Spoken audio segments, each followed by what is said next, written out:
ஆதியாகமம் பற்றிய ஒரு இறையியல் ஆய்வு. ஆதியாகமம் ஜெனசிஸ் என்பது வேதாகமத்தின் விதைநிலமாகும். இந்த புத்தகத்திலிருந்து 50 முக்கியமான இறையியல் குறிப்புகளை காண்போம். அடிப்படை மற்றும் கட்டமைப்பு. பெயர் காரணம். எபிரேய மொழியில் இப்புத்தகம் பேரெஷித் என்று அழைக்கப்படுகிறது. இதற்கு ஆதியிலே என்று பொருள். தோலேதோத். ஆதியாகமம் 10 முக்கிய பிரிவுகளாக பிரிக்கப்பட்டுள்ளது. ஒவ்வொன்றும் இவைகளே வம்ச வரலாறு என தொடங்கும். இதுவே புத்தகத்தின் முதுகெலும்பு. இரட்டைப் படைப்பு. அதிகாரம் 1 அண்டவியலையும் அதிகாரம் 2 மானுடவியலையும் மையமாகக் கொண்டது. முதல் சுவிசேஷம். ஆதியாகமம் 3:15 மீட்பரை பற்றிய முதல் தீர்க்கதரிசனமாக கருதப்படுகிறது. சிறு வேதாகமம். வேதாகமத்தின் மற்ற 65 புத்தகங்களில் உள்ள அனைத்து முக்கிய போதனைகளும் ஆதியாகமத்தில் ஒரு விதை வடிவில் உள்ளன. படைப்பு மற்றும் வீழ்ச்சி. எக்ஸ் நிஹிலோ. தேவன் எதையும் பயன்படுத்தாமல் இல்லாமையிலிருந்து உலகை படைத்தார் என்ற கோட்பாடு ஆதியாகமத்தில் மட்டுமே உறுதிப்படுத்தப்படுகிறது. எலோஹீம். அதிகாரத்தில் எலோஹீம் என்ற பன்மை பெயர் பயன்படுத்தப்பட்டுள்ளது. இது திரியேகத்துவத்தின் நிழலாட்டமாகும். இமாகோ டேயி. மனிதன் தேவனுடைய சாயலில் படைக்கப்பட்டான் என்பது அவனுடைய தார்மீக மற்றும் அறிவுசார் திறனை குறிக்கிறது. ஏதேன் தோட்டம். இது ஒரு பூமிக்குரிய இடம் மட்டுமல்ல, தேவனும் மனிதனும் சந்திக்கும் ஒரு பரிசுத்த ஸ்தலமாக கருதப்பட்டது. பாவத்தின் விளைவு. பாவம் என்பது வெறும் மீறுதல் மட்டுமல்ல, அது உறவு முறிவு மற்றும் இயற்கையின் சீர்குலைவு என்பதை ஆதியாகமம் விளக்குகிறது. உடன்படிக்கைகள். ஆதாம் உடன்படிக்கை கீழ்ப்படிதலின் அடிப்படையில் அமைந்தது. நோவா உடன்படிக்கை.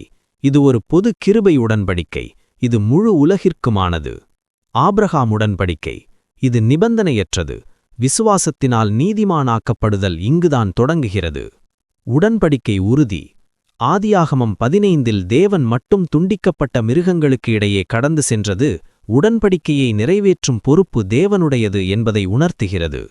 கிறிஸ்து இயேசுவின் நிழலாட்டம். ஆதாம். முந்தின ஆதாம் தோல்வி, பிந்தின ஆதாம் கிறிஸ்து வெற்றி. ஆபேல். இரத்தம் சிந்திய நீதியுள்ளவன். மெல்கிசெதேக். லேவி வம்சத்திற்கு முற்பட்ட நித்திய ஆசாரியத்துவத்தின் நிழல். ஈசாக்கு. பலியிடப்பட ஒப்புக்கொடுக்கப்பட்ட ஒரே பேரான குமாரன். யோசேப்பு. சகோதரர்களால் தள்ளப்பட்டு பின் உலகிற்கே இரட்சகனாக மாறியவர். வரலாற்று பின்னணி. மெசபடோமியா கலாச்சாரம். ஆதியாகமத்தின் பல சட்டங்கள், எடுத்துக்காட்டாக ஆகார் விவகாரம், அக்காலத்து ஹம்முராபி சட்டங்களோடு ஒத்துப்போகின்றன. பாபேல் கோபுரம். இது வெறும் கட்டிடமல்ல, இது மனிதன் தெய்வமாக முயன்ற சிகுராட் வழிபாட்டு முறை. ஊர் பட்டணம்.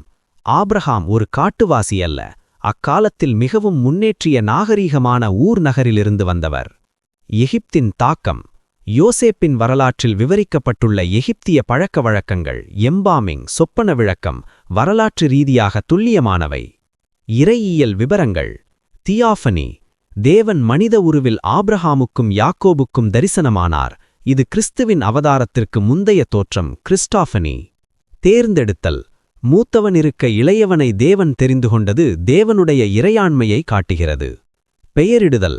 ஆதியாகமத்தில் பெயரிடுதல் என்பது ஆளுகையை குறிக்கும். ஆதாம் மிருகங்களுக்கு பெயரிட்டது போல.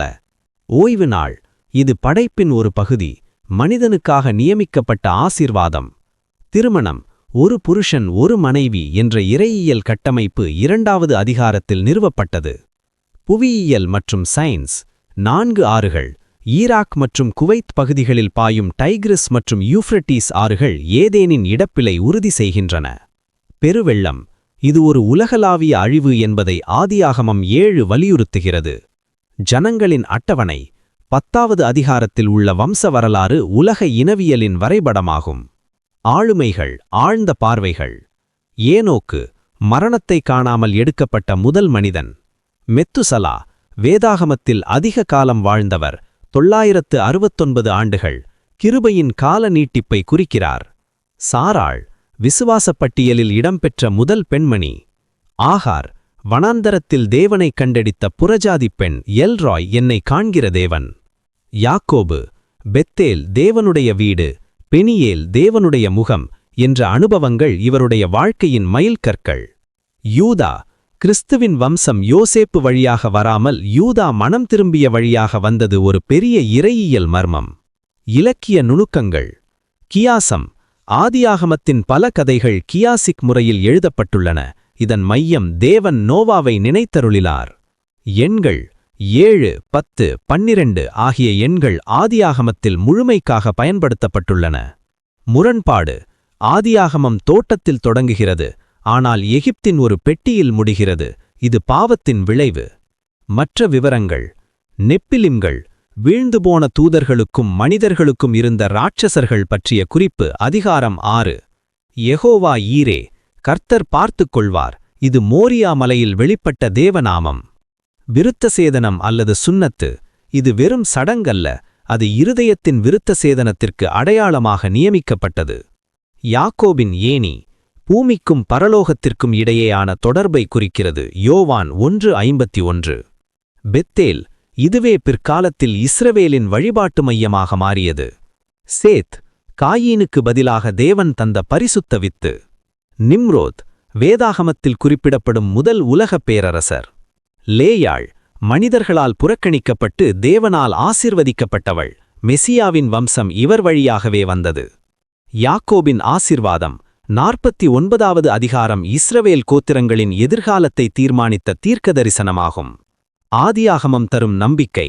நீங்கள் எனக்கு தீமை செய்ய நினைத்தீர்கள், தேவனோ அதை நன்மையாக முடிய பண்ணினார். 50:20. இதுவே ஆதியாகமத்தின் இறுதிச் செய்தி. இந்த குறிப்புகள் ஆதியாகமத்தின் ஆழத்தை உங்களுக்கு விளக்கியிருக்கும் என்று நம்புகிறேன். அடுத்ததாக யாத்திராகமம் புத்தகம் பற்றிய அடுத்த செய்தியுடன் சந்திப்போம். தேவனுடைய நாமம் மகிமைப்படுவதாக. ஆமேன்.